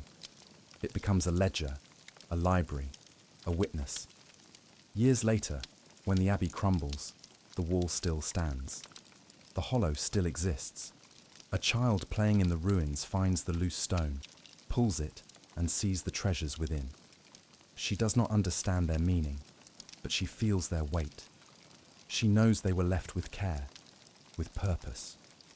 She replaces the stone gently, sensing that it must not be lost. Imagine standing before that wall at night, your hand brushing cold stone, your fingers finding the one that shifts. Imagine placing your secret within, knowing the wall will guard it better than any chest or lock. Imagine walking away, your heart lighter, because you know the wall itself has become your ally. The stone still waits somewhere, hidden in mortar and shadow. Perhaps no one remembers it now, but it remembers. It holds what was trusted to it, sealed within its silence.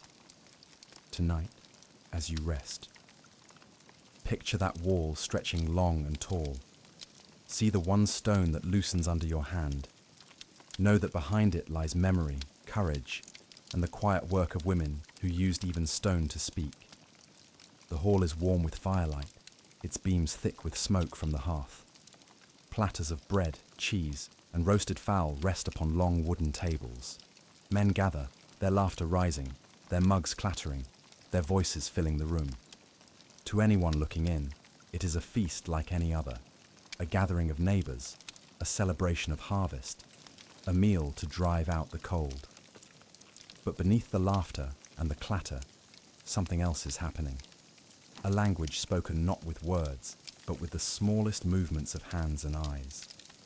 The women move among the tables, carrying jugs, refilling mugs, setting down platters. They smile, they nod, they laugh at the men's jokes. To the eyes of strangers, they are nothing more than servers, wives, daughters keeping the hall in motion. Yet every movement carries meaning. A jug set down to the left means the road to the south is blocked. A piece of bread broken before serving means the riders must wait until dawn. A cloth folded twice upon the table signals the way is clear. No one suspects. The noise of the feast covers everything. The men shout, the fire crackles, the mugs slam against the wood. But the women's eyes meet, their gestures pass, and the truth moves from one end of the hall to the other, silent and unseen. The feast becomes more than celebration. It becomes a council, a map drawn in bread and jug, a plan woven into service. At the far end of the hall, a woman refills a man's cup. As she does, she touches the rim with 2 fingers. To him, it is nothing. To the woman watching across the room, it means, leave by the east gate. She nods slightly, then turns to the hearth, where she stirs the pot once, twice, thrice. Each motion confirms the path. The hall roars with laughter, but beneath it, another rhythm hums, quiet but steady. By the time the feast ends, the men stumble to their beds, heavy with drink and cheer. They never guessed that in their laughter, plans were made, routes decided, warnings passed. The women clear the tables, wipe the wood, sweep the rushes. Their work is ordinary, but their silence holds more than words ever could. Imagine standing in that hall, the heat of the fire against your skin, the noise pressing against your ears. Imagine watching the women move, their hands deft, their eyes calm, their gestures subtle but certain. Imagine knowing that the fate of many rests not in the loud words of men, but in the quiet placing of bread, the folding of cloth, the stir of a spoon. The hall may be gone now, its beams rotted, its stones scattered, but the memory of those feasts remains, not for the food, not for the laughter, but for the silence that spoke louder than words. Tonight, as you close your eyes, picture that hall. Hear the noise, see the gestures, feel the quiet current flowing beneath. Know that even in the midst of noise, silence can carry truth, strong and unbroken. The cottage stands at the edge of the village, its thatched roof low, its walls leaning slightly with age. By day, it looks like any other. Smoke rising from its chimney, chickens scratching in the yard, a woman hanging laundry on the line. But at night, when the sky grows dark and the village sinks into sleep, the cottage speaks, not with words, but with light. A single lantern sits in the window. Its glow is faint, almost ordinary. To those who pass, it looks like a simple light left burning for comfort. But its position, its movement, its rhythm carry meaning. If the lantern sits high, it means the road ahead is safe. If it rests low, it means wait until morning. If it flickers 3 times in quick succession, it means danger close. The woman inside tends the flame with care. She trims the wick, tilts the glass, shields it with her hand to send a flicker. Her children sleep in the next room, unaware that their mother's quiet tending of the light is guiding lives through the night. Travelers watch from the shadows beyond the field, their eyes fixed on the glow. When they see it tilt, flicker, pause, they know when to move. They slip past the cottage, into the dark, unseen, guided by light. The risk is heavy. If anyone guessed, if anyone questioned why her lantern always burned, why its glow shifted so often, the punishment would be swift. Yet she continues, night after night, flame after flame. To her, it is not duty alone. It is devotion. Devotion to the unseen, the hunted, the weary who trust her light. Sometimes, when the night is clear and the stars burn bright, she lifts the lantern high, holding it steady against the window. The glow stretches far into the fields, a beacon for those lost. She imagines their relief when they see it, imagines their steps quicken, their fear ease. She never meets them, never knows their names, but she feels them pass like shadows, carried by her flame. Years pass, the cottage weather storms, the roof patched, the walls mended. The lantern remains, its glass cracks, its metal tarnishes, but still it burns. The woman grows old, her hands unsteady, her eyes dim. Yet each night, she lights the wick, trims it, places it in the window. She knows that light, however small, can carry more than warmth. It can carry trust. Imagine standing outside that cottage at night, the air cold, the field wide and empty. Imagine seeing the glow in the window, faint but steady. Imagine feeling the weight of your fear lift, replaced by certainty. Imagine moving forward, guided not by stars or road, but by a single lantern tended by unseen hands. The cottage may be gone now, its roof fallen, its walls dust, but the lantern's light still burns in memory. It tells us that even the smallest glow can guide through the darkest night. Tonight, as you drift towards sleep, picture that lantern, see its glow, feel its warmth. Know that somewhere, always, a light burns for those who walk unseen, carrying them forward through shadow into safety. The church is cold in winter, its stone walls echoing with the sound of voices. Each morning, the sisters gather to sing psalms, their voices rising in clear tones that float up to the rafters. To the priests, it is worship. To the villagers, it is devotion. To the women who know, it is something more. The psalms themselves are unchanged, their words familiar, but hidden in the pauses, in the rhythm of chant, in the choice of verse, lies another message. When the sisters linger too long on a certain line, it means wait one day before moving. When they choose a psalm not meant for the morning, it means danger near. When their voices rise on a verse that should be soft, it means the way is clear. The music becomes more than prayer. It becomes code.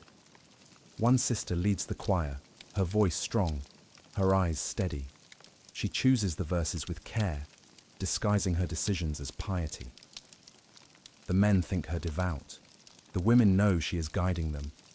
She lifts her hand, holds a note longer than usual, and those who listen understand. She lowers her hand too quickly, and another meaning passes. Each motion is worship and warning both. Travelers who pass through the village stop at the church, as travelers often do. They sit in the pews, their cloaks damp, their eyes tired. They bow their heads, but their ears listen. The psalms tell them what they must know. They rise at the end, cross themselves, and leave. The priests smile at their devotion, unaware that the words they heard were not only holy, but guiding. The risk is constant. If anyone suspected, if anyone questioned why the psalms changed, why the rhythms shifted, punishment would be certain. Yet the sisters sing with steady voices, their faces calm. They hide their truth in the very sound of worship, trusting that no one would dare look too closely at song. Years pass. The choir changes. Voices grow old. New ones rise. The psalms remain, always carrying more than words. The villagers hear only prayer. The travelers hear a map. The sisters hear one another. Imagine sitting in that cold church, the stone hard beneath you, the air heavy with incense. Imagine hearing the voices rise, steady and clear, their sound filling the space. Imagine knowing that within their rhythm lies safety, that their song carries more than faith. The psalms are still sung today, their verses unchanged. But perhaps some echo remains. Perhaps in a long pause, in a sudden rise, in an unexpected choice of line, something older still speaks. Tonight, as you close your eyes, imagine those voices, hear their song, feel its weight, know that once music itself became a path, a code, a lifeline, and know that even silence between notes can carry the strength of truth. The chapel is small, its walls close, its air thick with incense. The flicker of candles throws light upon the icons that line the altar. Faces of saints gaze out from painted wood, serene, solemn, eternal. To those who kneel, they are holy. To those who whisper beneath their breath, they are windows into something more. A woman kneels at the front, her veil pulled low. She bows her head, her lips moving in prayer, but her eyes lift often, glancing at the colours of the saints. She knows the code hidden in the brush strokes. The blue of one saint's cloak means the river crossing is safe. The faint red line in another's robe means avoid the western road. A golden halo tilted slightly means a friend waits at the mill. These are not mistakes, not random choices of pigment. They are instructions, carefully painted by hands that knew the risk of every stroke. The icon painter is a widow who has long served the chapel. To the priests, she is quiet, devout, skilled with brush and colour. They never question her choices. Saints wear many colours after all. Who notices if one robe holds too much blue, if one background glimmers with green more than gold? But those who must know, know. They see the signs, the paths, the warnings painted in devotion. When travellers arrive, weary and uncertain, they enter the chapel and bow their heads. They let their eyes linger on the icons. They count the brush strokes. They trace the colours. Then they leave, crossing themselves, their hearts steadier. They know the way now. They have read it in the saints' robes, in the folds of garments, in the tilt of a painted staff. The risk is heavy. If anyone guessed, if anyone accused the widow of tampering with holy images, her fate would be sealed. Yet she continues, brush in hand, mixing pigments, layering color. To her, the icons are not only prayer, they are shields, they are guides. They are lifelines hidden in wood and paint. Years pass. The paint fades, the wood cracks, but still, the icons speak. Even when their colors dim, the memory remains. Mothers teach daughters how to read them, which saint carries which path, which cloak means which road. The language survives, painted again and again, each generation adding its own strokes, its own codes. Imagine standing in that chapel, the air heavy with smoke, the candles flickering. Imagine kneeling, lifting your eyes to the icons, and seeing more than saints. Imagine seeing roads, rivers, barns, guides, all hidden in folds of color. Imagine leaving the chapel with your heart calm, your steps sure, because painted wood has given you direction. The icons may hang still, their codes forgotten. To those who see them now, they are only holy art. But perhaps some of their truth remains. Perhaps the colors still whisper if you know how to look. Tonight, as you rest, picture those painted faces. See the folds of their robes, the tilt of their halos, the depth of their color. Know that in their silence, they once spoke louder than any sermon. They once carried lives across darkness, through danger, into safety. The bell tower rises above the village, its stone dark against the sky. Each morning, its bell tolls, calling the faithful to prayer, marking the hours of labor, echoing across the fields. To the villagers, it is only time. To the priests, it is devotion. But to those who listen closely, it is more. The woman who tends the bell is the daughter of the sacristan. She climbs the tower each day, her hands strong, her step sure. She pulls the rope with skill, setting the bell swinging. Its voice rolls over the land, deep and certain. But sometimes she pulls twice quickly, then pauses. Sometimes she lets the bell swing longer than needed. Sometimes she muffles it with cloth, softening its tone. To most, it is nothing. To those who know, it is everything. Two tolls close together mean a rider approaches. A long swing means the guard is gone. A muffled sound means wait until night. The bell becomes more than time. It becomes language. At dusk, when the fields glow gold and the air cools, she climbs again. From the tower, she sees far. The river winding, the woods dark, the road stretching. She sees figures moving, cloaked and quick. She pulls the rope once, twice, steady. The fugitives below hear the bell and turn, taking the path that leads them safe. The priests think her diligent, her devotion strong. They praise her for her steady hand. They never guess that each sound, each toll, is chosen with care, is meant for ears they cannot imagine. The risk presses close.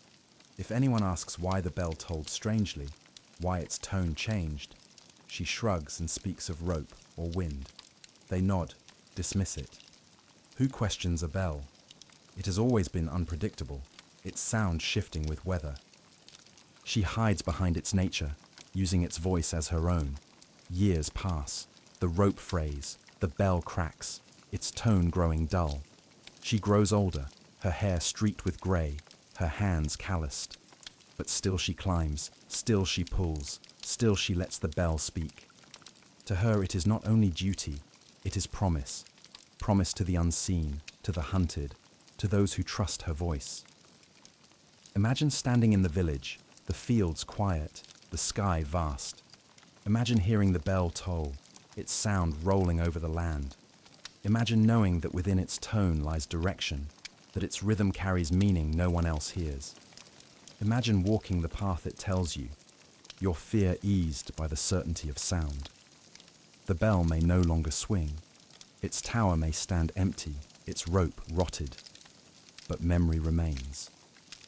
Memory of a woman whose hands turned time into truth, whose rope carried more than devotion, whose bell spoke louder than silence. Tonight, as you drift into sleep, picture that tower against the sky. Hear its toll, feel its weight, know that in its voice lives once moved, guided by a woman's steady hand. The bakery smells of yeast and smoke, of flour thick in the air. Each morning, the ovens roar and the loaves emerge golden, their crusts crackling. Villagers line at the door, coins in hand, baskets ready. To them, the bread is sustenance. To the baker's wife, it is more. She kneads dough with strong arms, her hands quick and certain. She folds it once, twice, thrice, then sets it to rise. But her folding carries meaning. One fold means safe road. Two folds mean wait. Three folds mean danger near. She bakes the loaves, each fold shaping the way the crust breaks. When the loaves cool, she arranges them on the counter. To those who know, the bread speaks. To those who do not, it is only bread. Sometimes, she presses a small mark into the dough before baking. A cross, a curve, a dot. To strangers, it looks like decoration, like habit. To those who understand, it is a signal. A cross means the abbey is open. A curve means the miller will guide. A dot means the soldiers are close. Each loaf becomes more than food. Each loaf becomes a message. Travelers pass through, hungry and weary. They buy bread, break it, and read its meaning. They carry it with them, its crust feeding their bodies, its marks guiding their steps. They do not linger, do not thank. They know gratitude is dangerous. They leave silently, their lives resting in the folds of flour and yeast. The risk is constant. If anyone questioned why her loaves always bore strange marks, why their crusts broke in odd patterns, suspicion would rise. But no one looks too closely at bread. It is too common, too humble. That is its strength. She works in silence, her face calm, her hands steady. To her children, she is only mother, kneading, baking, selling. To her neighbors, she is only the baker's wife, rising early, tending ovens. To the network, she is more. She is a guide, a shield, a lifeline. Years pass. The ovens cool, the bakery closes, but the memory of her loaves remains. Not for their taste, not for their crust, but for the truth hidden in their folds. Imagine standing in that bakery, the heat of the ovens on your face, the smell of yeast thick in the air. Imagine holding a loaf, feeling its crust, seeing the mark pressed into it. Imagine knowing that within its cracks lies direction, that its folds carry safety. The bakery may be dust now, its oven silent, but bread still rises, crusts still break. Perhaps somewhere, someone still folds dough with meaning, still presses marks with care. Tonight, as you rest, picture that loaf before you. Break it, read it. Know that even in the simplest food, women once hid survival. Their courage fed not only hunger, but hope. The river runs dark beneath the moon, its surface broken by ripples that catch the silver light. To the villagers, it is a boundary, a place to fish, a path to mills downstream. But to the women who guard its banks, it is more than water.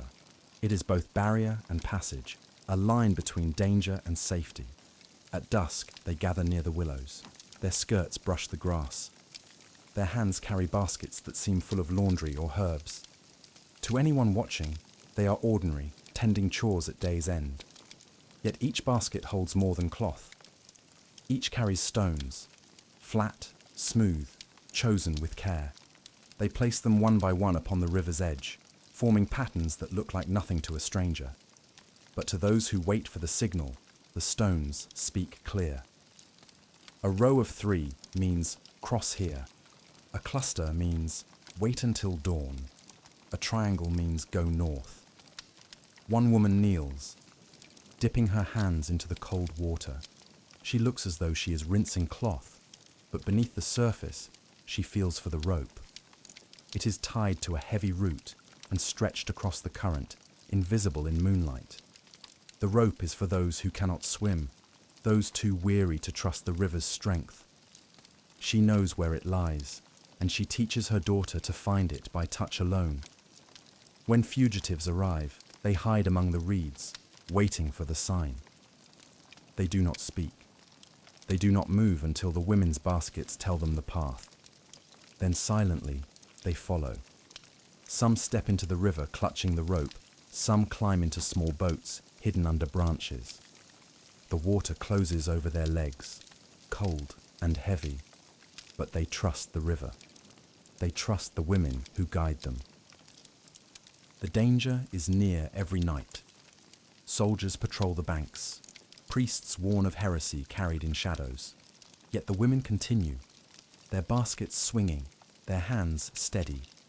To them, the river is not only water, it is memory, it is promise. It is their vow that no one will be left stranded when safety lies only a crossing away. Years pass. Floods change the banks. Trees fall. Roots shift. The rope rots, replaced again and again. The women grow older. Their daughters take their places. The stones still speak. The river still carries. What was once a path for the hunted becomes legend, but the memory lingers in the current. Imagine standing at that bank, the water dark, the willows whispering. Imagine feeling the rope under your hand, its fibers rough but sure. Imagine stepping into the current, your breath sharp, your body trembling, but your heart steady because you know you are not alone. The river may have changed its course, but its memory flows still. Tonight, as you close your eyes, picture that dark water, the stones glinting faintly on the shore. Hear the women's whispers. Feel their steady hands. Know that in the simplest flow of water, survival once moved, carried by courage as strong as the current itself. The cottage smells faintly of beeswax. Candles line the shelves, their shapes simple, their wicks trimmed. By day, they are sold in the market, taken to churches, burned in homes. To the villagers, they are light. To the priests, they are devotion. To the women who know, they are messages carved in wax. Each candle carries a mark. Some are small notches near the base, some faint scratches along the side, some twists in the wick itself. To strangers, they look like imperfections, the careless slips of a knife, but to those who read them, they are signs. A notch at the bottom means move tonight. 2 scratches across the side mean danger near the road. A wick bent slightly left means safe house nearby. The woman who carves them works late, the room lit by the very candles she marks. Her knife moves quick and quiet, her eyes steady. She has learned how to make her cuts look like nothing, how to disguise signal as flaw. Each candle she finishes, she places carefully on the shelf, ready to be bought by those who understand. When a traveller enters the market, he buys 1, 2, never more. He carries them hidden in his cloak. At night, he lights them, watching how they burn. The wax drips as expected. The flame flickers as it should, but the marks guide him. They tell him where to turn, when to wait, how to move unseen. The candle burns to nothing, leaving no evidence. Only its light remains, and the safety it gave. The risk is sharp. If anyone accused her of tampering with holy goods, her fate would be sealed. Yet she continues. Each candle she marks is a vow. Each flame lit in the dark carries not only light, but truth. Years pass. Her hands stiffen, her eyes blur. Her daughter takes the knife, learning the marks, carving her own. The candles continue, their language moving through generations, their light guiding those who walk in shadow. Imagine standing in that cottage, the shelves full, the air thick with beeswax. Imagine holding a candle, its surface smooth but carrying faint scratches. Imagine lighting it, watching its flame rise, knowing it burns with more than light, knowing it carries a message carved in silence. The candles may be gone now, their wax melted, their wicks turned to ash, but the memory of their marks lingers. Tonight, as you rest, picture one before you, its flame steady, its wax dripping. See the notch, the scratch, the twist. Know that even in something so small, women carried courage, hidden in the light itself. The church is dark, its air heavy with incense and stone. The confessional stands in the corner, its wood worn, its curtain drawn. To the faithful, it is a place of absolution, a space to release sin. To the women who know, it is something more. It is a place to speak truth in shadow, to pass words hidden in penance. She kneels inside, her hands folded, her head bowed. The priest on the other side murmurs, asking her sins. Her voice is low, her words careful. She speaks of impatience, of anger, of pride. But between each sin, she weaves another line. I failed to keep the chickens safe means the soldiers patrol the southern road. I quarreled with my sister at dawn means the miller will guide at sunrise. Each confession carries more than guilt. Each line is code, disguised as sorrow. The priest hears only what he expects: weakness, regret, pleas for forgiveness. He murmurs prayers, gives her penance, thinks her devout. He does not know that her words carry directions to those who wait outside. He does not know that her confession saves more than her soul. The risk is close. If anyone suspected, if anyone noticed the pattern in her sins, she would be accused, condemned. Yet she continues, week after week, her words flowing steady, her voice calm. The confessional becomes her ally, its curtain her shield, its shadow her cloak. Sometimes she wonders if the priest senses more than he lets on. His pauses grow longer, his voice softer. Perhaps he knows, perhaps he chooses silence, or perhaps he is blind, lost in ritual. She never asks, she never wants to know. Years pass. Her voice grows thin, her hair white. She kneels still, her hands trembling, her words quiet. Her daughter kneels too, learning how to weave meaning into confession, how to turn guilt into guide. The language survives, passed from whisper to whisper, curtain to curtain. Imagine sitting in that dark booth, the wood close around you, the air heavy with incense. Imagine speaking your sins, your voice low, your words carrying more than sorrow. Imagine knowing that each phrase is heard not only by the priest, but by those who wait for your truth. The confessional may stand empty now, its wood cracked, its curtain torn, but its memory lingers. A place where silence shielded, where whispers guided, where confession became more than ritual. Tonight, as you rest, picture that booth. Hear the murmur of prayer, feel the weight of words. Know that once, in the quiet of confession, women carried more than guilt. They carried survival, spoken in whispers, guarded in shadow. The road stretches long beneath the grey sky. Dust clings to worn boots, cloaks flap in the wind, and the steady shuffle of pilgrims fills the air. They walk toward shrines, toward relics, toward promises of forgiveness. To the guards and priests who watch them, they are only seekers of faith. To the women hidden among them, they are something else entirely. They are messengers. They are guides. They are shields. One woman walks with her head bowed, a shell tied to her cloak. To the unknowing eye, it is a sign of pilgrimage, a mark of devotion. But the shell itself carries meaning. Its curve points left or right. Its grooves mark numbers. Its color signals danger or safety. She wears it as though it is decoration, but it is a compass guiding those who walk with her. At night, when the pilgrims gather by fire, she speaks in stories. She tells of a saint who crossed a river, of a vision seen on a hill. To most, it is piety. To a few, it is instruction. The river is a crossing point. The hill is a meeting place. The saint's vision is a warning. Each tale carries more than faith. Each word holds a map. The pilgrims around her nod, murmur prayers, and drift to sleep. She remains awake, her eyes scanning the shadows. She knows soldiers often prowl the roads, searching for more than pilgrims. She knows her steps are watched. Yet she continues, night after night, shell upon her cloak, stories upon her lips. When fugitives join the pilgrimage, they are disguised among the faithful. Their fear hides beneath devotion, their eyes lowered, their lips moving in prayer. She guides them with the shell, with her tails, with her steady hand on their arm when they falter. By dawn, they walk safer, hidden among dozens, invisible in the crowd. Years pass. The shell cracks, its edges worn smooth.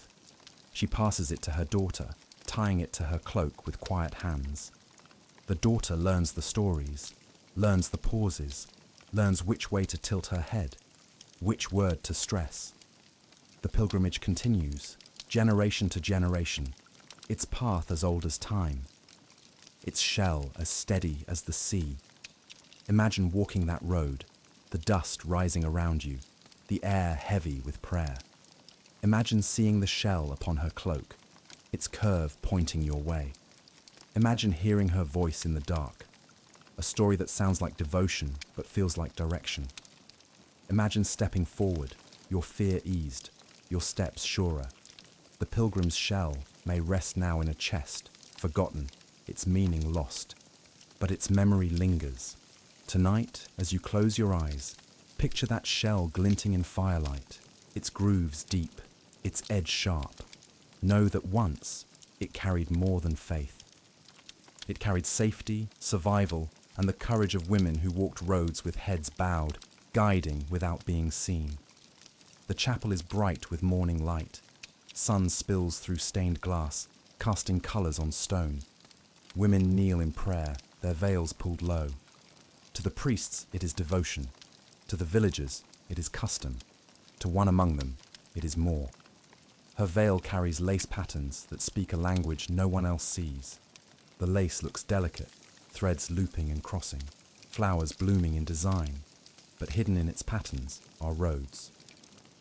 A cluster of petals means gather tonight. A spiral means the guard has moved. A line of crosses means take the forest path. She lowers her head, her veil draping across her shoulders, and those who sit near read it. No words pass, only thread speaks. She learned this craft from her grandmother, who taught her how to weave truth into beauty.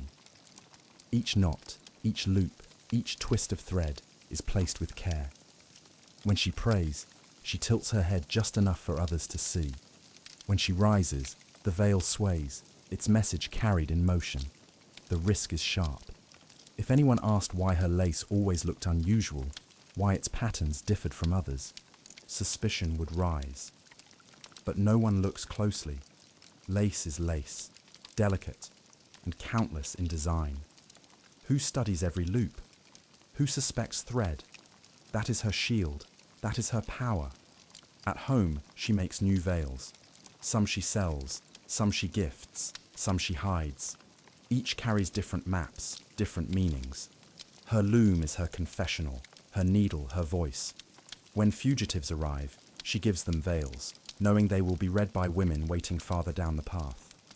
Her lace travels farther than she ever could, its threads carrying truth across villages.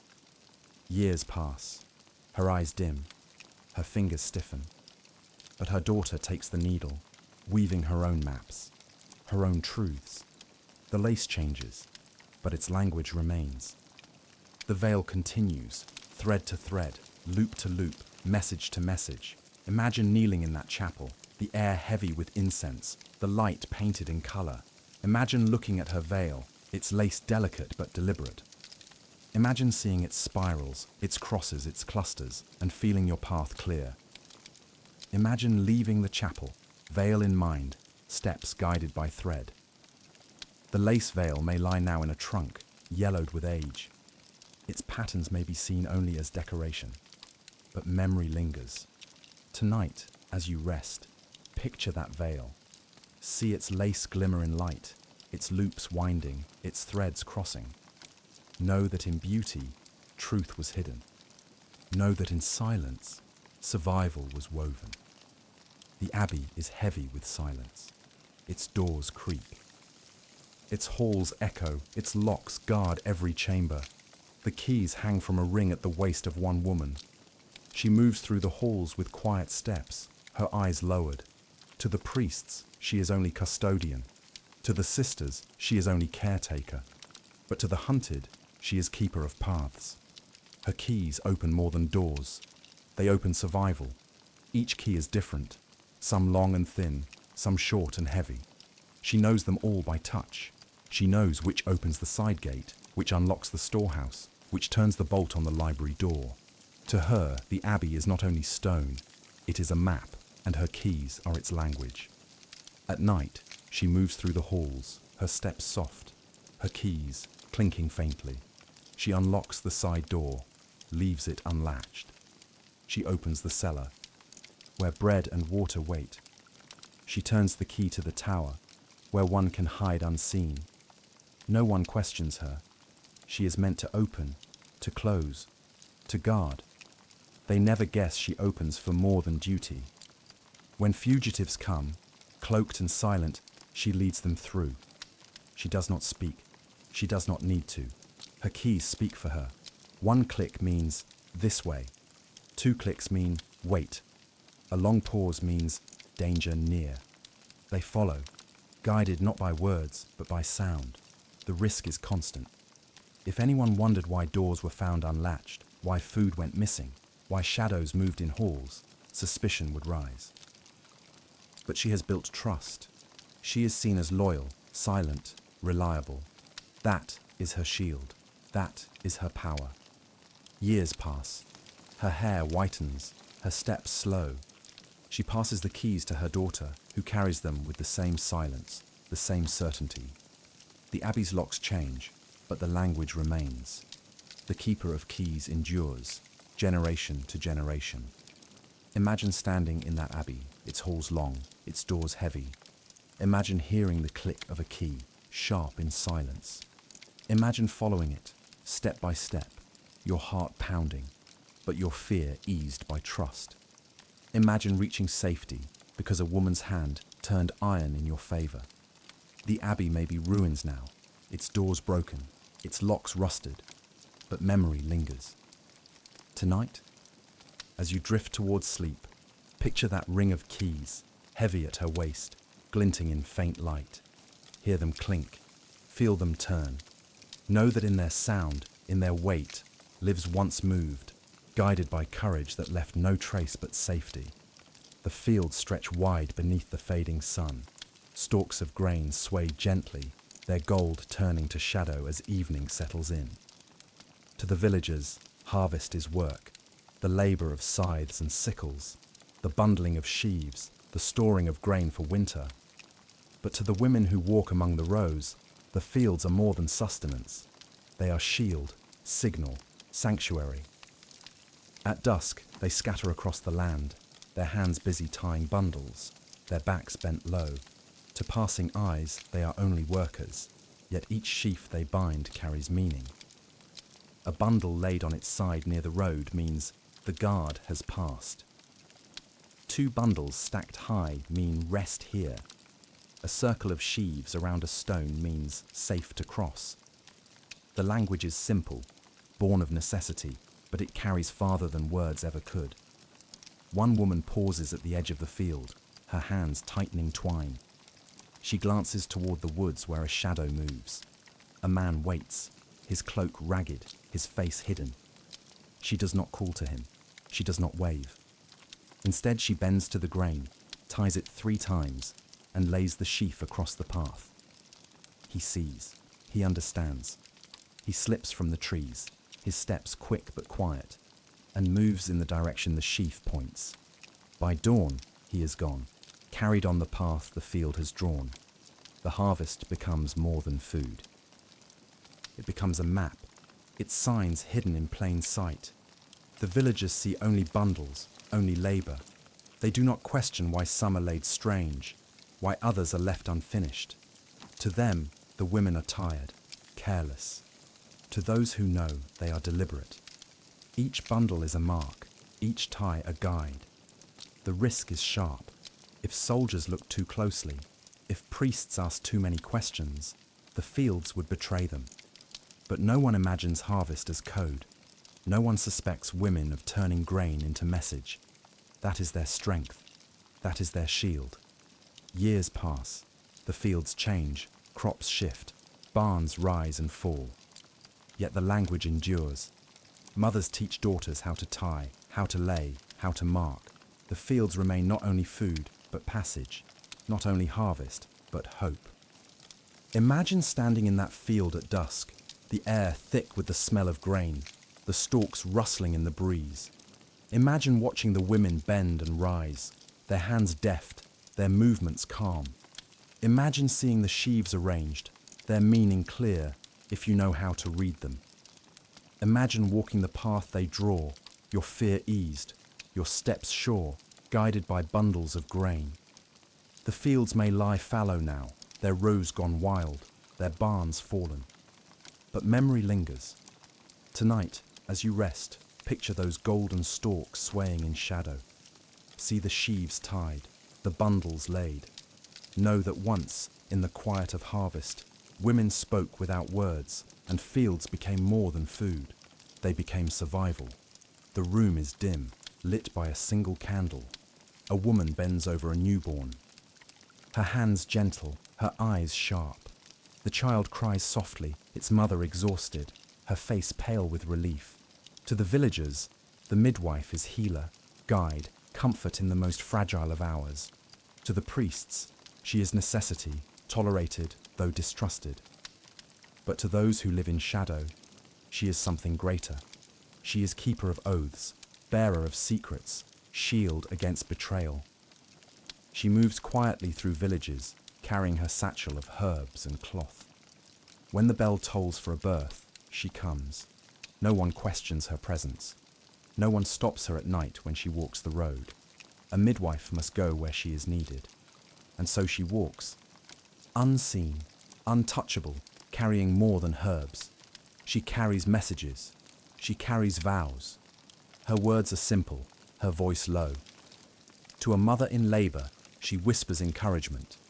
To those listening close, she whispers warning. Breathe now means they are near. Hold steady means wait until morning. Push again means go quickly. No one questions her tone, her urgency. Birth demands it. But those who know, know. She swears an oath not only to life, but to silence. No secret leaves her lips, not of blood, not of child, not of passage. She holds names in her heart and carries them to the grave. Even under suspicion, even under threat, she does not break. Her oath is older than church, older than law. It is the oath of women to protect one another in the moments when the world itself is most fragile. At times, she hides more than words. She hides fugitives in birthing rooms, cloaked in the noise of labor. Soldiers will not enter where a woman screams in pain, where blood stains the floor. She uses this shield, this certainty, to shelter lives. They wait in silence as she tends the mother, their fear cloaked by her work. By dawn, they are gone, carried by her hand into safety. The risk is sharp. If anyone suspected her of using her role for more than birth, she would be condemned. Yet she continues, her satchel heavy, her steps steady. To her, the oath is unbroken. To her, every life she shields is part of her calling. Years pass, her hair whitens, her hands tremble, but still she walks the roads. She passes her satchel to her daughter, teaching her the codes, the whispers, the strength of silence. The oath endures, carried from woman to woman, birth to birth, shadow to shadow. Imagine standing in that room, the air thick with sweat and blood, the candle flickering. Imagine hearing her voice, low but steady, guiding not only mother but fugitive. Imagine trusting her, knowing her hands carry both life and survival. The midwife's satchel may lie now in dust, its herbs crumbled, its cloth rotted, but memory lingers. Tonight, as you drift into sleep, picture her walking the road, her satchel swinging, her eyes sharp. Hear her oath in your heart. Silence, protection, courage.